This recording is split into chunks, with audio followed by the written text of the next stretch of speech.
Nobody noticed what Melania asked the Pope to do for her. This says everything about her values as a believer. President Trump met Pope Francis at the Vatican on Wednesday, alongside the First Lady and his daughter, Iga.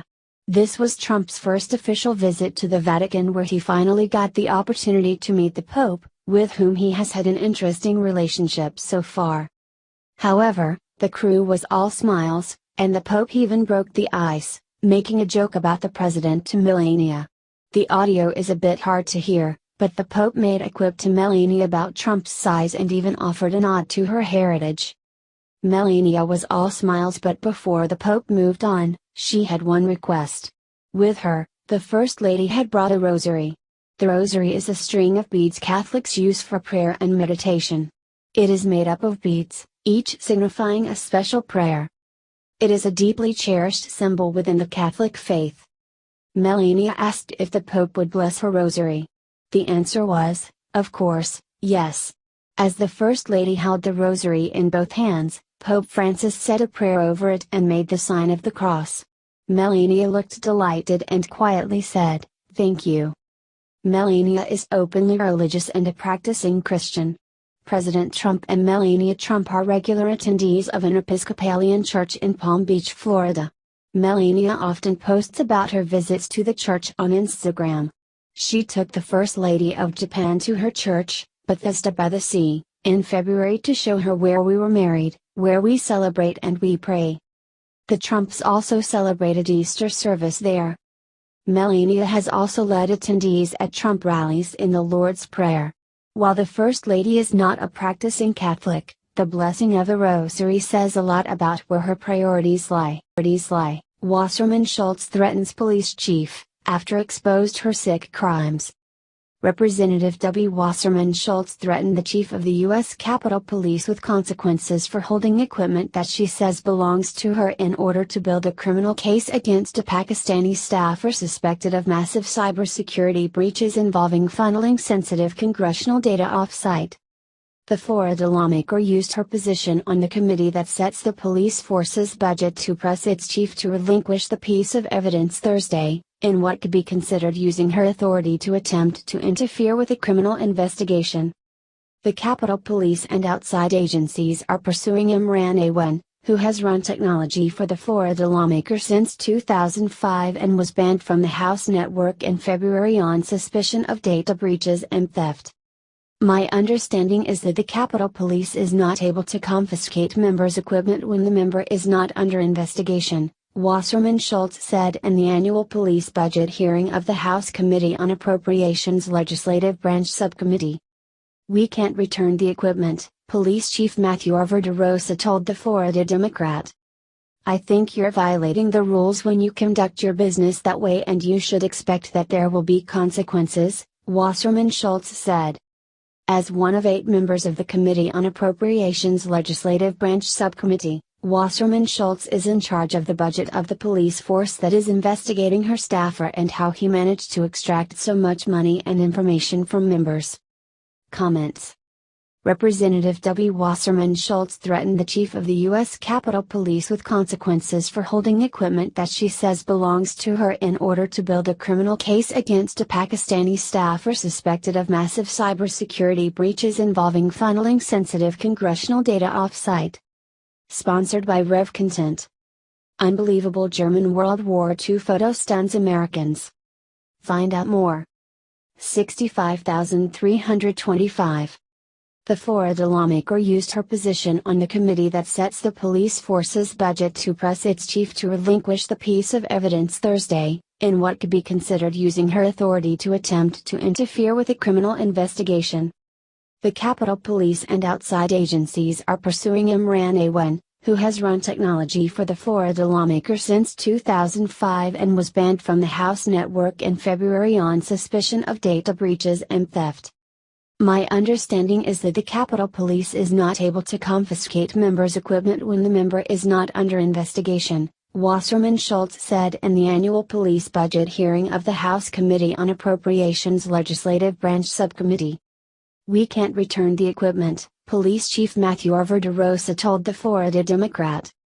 "I think you're violating the rules when you conduct your business that way, and you should expect that there will be consequences," Wasserman Schultz said. As one of 8 members of the Committee on Appropriations Legislative Branch Subcommittee, Wasserman Schultz is in charge of the budget of the police force that is investigating her staffer and how he managed to extract so much money and information from members.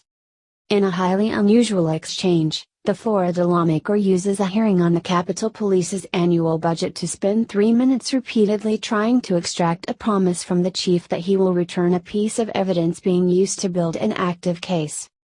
If a member loses equipment and it is found by your staff and identified as that member's equipment and the member is not associated with any case, it is supposed to be returned. Yes or no? She said. Police tell her it is important to an ongoing investigation, but presses for its return anyway. A federal employee with knowledge of the situation and who requested anonymity told the Daily Caller News Foundation's investigative group that as House authorities closed in on Imran Awan and his brothers, a laptop used by Imran was hidden in an unused crevice of the Rayburn House office building. Wasserman Schultz's office is in Longworth House office building, a separate structure. The laptop was later found by Capitol Police and seized because it was relevant to the criminal investigation, the source said. The investigation is examining members' data leaving the network and how Awan managed to get members to place 3 relatives and a friend into largely no-show positions on their payrolls, billing $4 million since 2010. The Congresswoman characterizes the evidence as belonging to her and argues that therefore it cannot be seized unless Capitol Police tell her that she personally, as opposed to her staffer, is a target of the investigation. When the DCNF asked Wasserman Schultz Monday if it could inquire about her strong desire for the laptop, she said no, you may not. After the DCNF asked why she wouldn't want the Capitol Police to have any evidence they may need to find and punish any hackers of government information, she abruptly turned around in the middle of a stairwell and retreated back to the office from which she had come. Her spokesman, David Damiralan, then emerged to say we just don't have any comment. Though on the surface Wasserman Schultz would have been a victim of Awan's scam, she has inexplicably protected him, circumventing the network ban by retitling him as an advisor instead of technology administrator. Politico described him and his wife, Hina Alvi, as having a friendly personal relationship with both Wasserman Schultz and Representative Gregory Meeks of New York. That baffled a Democratic IT staffer, who said I can't imagine why she'd be that good of friends with a technology provider. Usually if someone does bad stuff, an office is going to distance themselves rather than incur political fallout for a mere staffer, he added. Wasserman Schultz resigned as chairman of the Democratic National Committee in 2016 after WikiLeaks published thousands of internal emails obtained by an as yet unidentified hacker. Breaking, crime boss agrees to expose Seth Rich's murder, but he's got one demand. Even criminals know that the Democrat Party is covering something up. Internet hacker and real-life Bond villain Kim.com says he has evidence that Seth Rich was behind the DNC email leak. In exchange for public testimony before the Senate, he's demanded safe passage from New Zealand to the United States and back, given that he's a wanted criminal in the U.S. Kim.com was behind the file-sharing website Megaupload, which was shut down in 2012. .com is wanted by the United States government for copyright infringement and other charges. Now, the larger-than-life hacker is speaking out about the murder of Seth Rich. He claims the two were collaborating on a political project. In a statement released to his website, Kim.com explains that he had been in contact with Seth Rich since 2014. According to .com, Seth Rich contacted him to discuss the possibility of bringing the Internet Party to America. The Internet Party is a new political party created by Kim.com 3 years ago. It is based on a platform of internet freedom and protecting privacy.